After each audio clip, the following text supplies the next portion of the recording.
마약 투약 혐의를 인정하는 입장에서는 얼마만큼 수사기관에 협조하는지 여부가 매우 중요한데요. 내가 함께 투약한 사람을 사실대로 이야기를 할 것인지.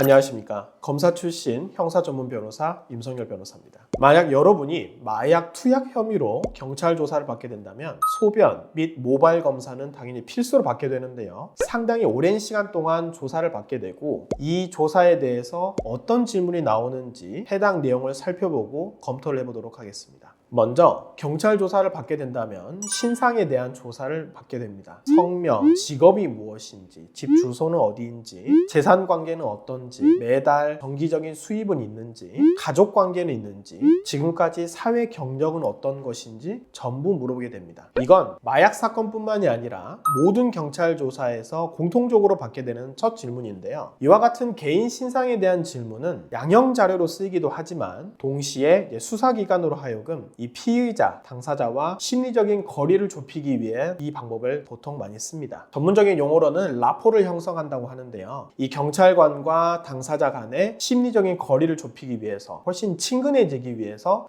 집은 어디세요? 어떤 직업이세요? 어떻게 사십니까? 가족 관계는 어떠신가요? 라고 물어보게 됩니다. 그렇지만 이와 같은 관계에서 그냥 단순히 대충 넘어가는 것이 아니라 설령 당사자가 학력이 어떻게 되세요? 저 고졸인데요? 대졸인데요? 라고 이렇게 넘어간다기보다는 어떤 사건이냐에 따라서 당사자에 대한 신빙성이 달라지게 됩니다. 따라서 본인의 이런 학력뿐만이 아니라 저는 사실 이런 직업을 가지고 있는 사람입니다 라고 드러낸다면 양형 자료를 하는데 상당히 요긴하게 쓰이기도 합니다. 두 번째, 이와 같이 개인 신상에 대한 조사가 끝나게 된다면 본격적으로 마약 투약과 관련된 질문을 받게 됩니다. 먼저 마약 투약을 하게 된다면 마약을 어떻게 자기가 취급하게 됐는지, 어떻게 입수하게 됐는지를 먼저 물어보게 됩니다. 이와 같이 마약 취급자가 맞습니까? 저는 사실 마약 전문적인 취급자는 아니에요. 집에서 불법적으로 마약을 투약했습니다라고 인정을 한다면 함께 투약한 사람은 몇 명입니까? 또는 그 사람과 누구와 투약을 했습니까? 그리고 어떠한 마약을 투약하였습니까? 라고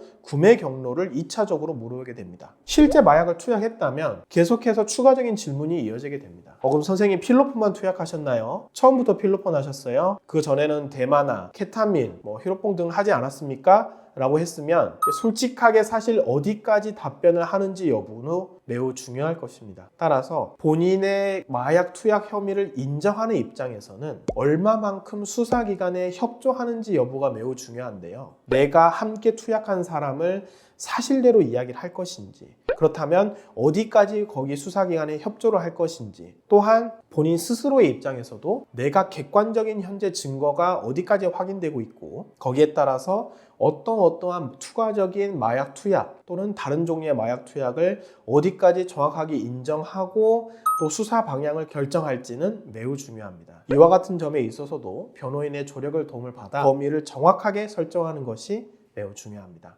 그렇다면 부인한다고 했을 때는 중요하겠죠. 선생님, 소변 검사 결과 필로폰이랑 합성대마 양성으로 뗐는데 정말 마약하지 않았나요? 라고 질문이 들어왔는데 여기에 대해서 저 정말 끝까지 안 했어요. 억울합니다 라고 주장을 한다면 거기에 대해서는 매우 세밀하게 정확하게 어떤 입장인지 일시, 장소, 마약 종류, 그 방법에 대해서 변호인과 상담을 할 필요가 있습니다.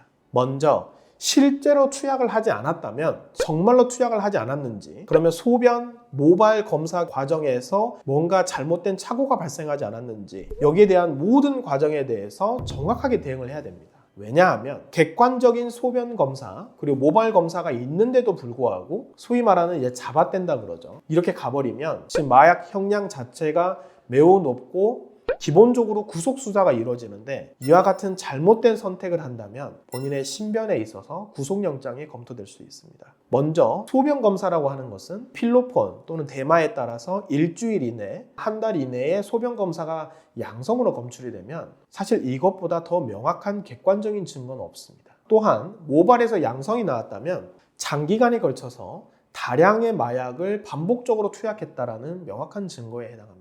이와 같은 객관적인 증거가 있음에도 불구하고 그러한 혐의를 부인할 것인지, 혐의를 부인할 것이면 현재 수사 중인 범죄 사실이 몇 가지고 혐의 사실에 대해서 어떻게 부인할 것인지는 전문적인 변호인의 도움을 받아 변호 방향을 설정할 필요가 있습니다. 오늘은 마약 투약 혐의로 경찰 조사를 받을 때 꼭 나오는 질문에 대해서 설명을 드렸습니다. 경찰 조사를 먼저 시작할 때 공통적으로 하는 질문에 대해서 미리 알아두고 거기에 대해서 실수만 저지르지 않더라도 수사 방향이나 조사가 잘 진행될 수 있을 것입니다. 도움이 필요하신 분들은 언제든지 연락 주시면 친절하게 답변 드리고 도와드릴 수 있도록 하겠습니다. 감사합니다.